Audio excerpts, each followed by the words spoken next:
බුදුදහමේ පින්වත්නි විවාහය කියන වචනේ නැහැ. විවාහ වෙන්න තහනම්. බුදුදහමේ තියෙන වචනය මොකද්ද? සරණ පාවා ගැනීම විතරයි. අහලා තියෙනවද? සරණ පාවා ගත්ත කියලා කියන්නේ.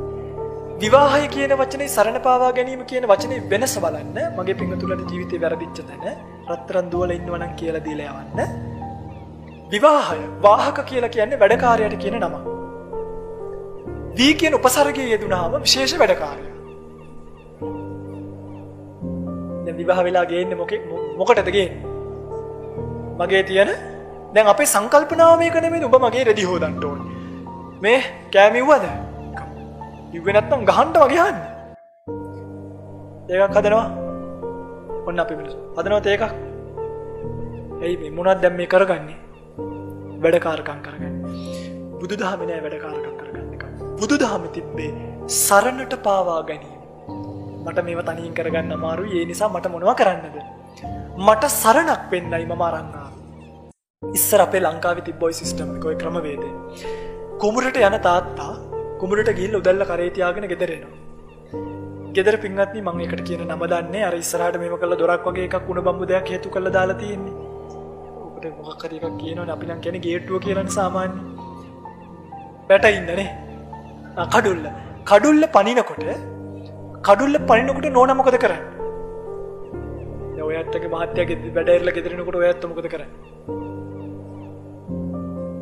වතුර කෝප්පයක් අරන් ගිහිල්ලා නාල ලිඹල එහෙම පිළිගන්නවද? නෑ ඒව අලුත් දවස්වල අලුතගෙන මනමාලි දවස්වල විතරයි.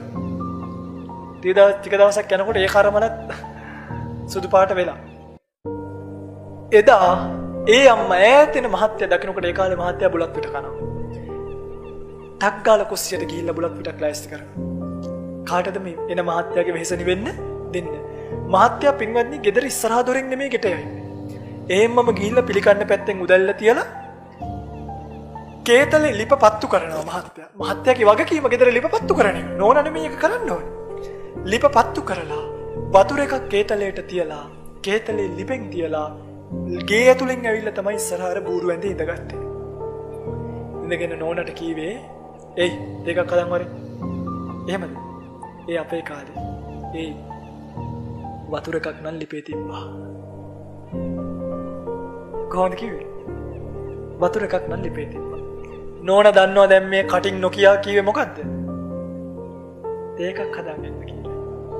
නෝනා අර කොටපු විට අතට දීලා තේක හදන්න යනවා. තේක දාලා පළවෙනියටම ගෙනල්ලා පඩික්කමකුයි වතුර කෝප්පෙකුයි දෙනවා කාපු විට හොද ගන්න. ඊළඟට තේක අරගෙන තේ දෙකක් අරන් එනවා. කාටද මේ දෙක? මහත්තයාට දීලා කැමතිලාක බොනවා.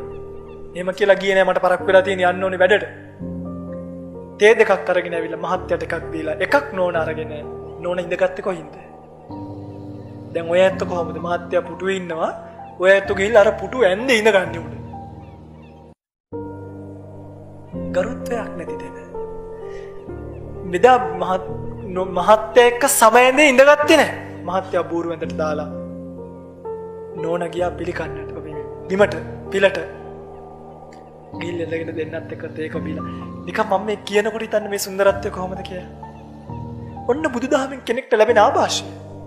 සරණට පාවා ගැනීම කියන එකේ අර්ථය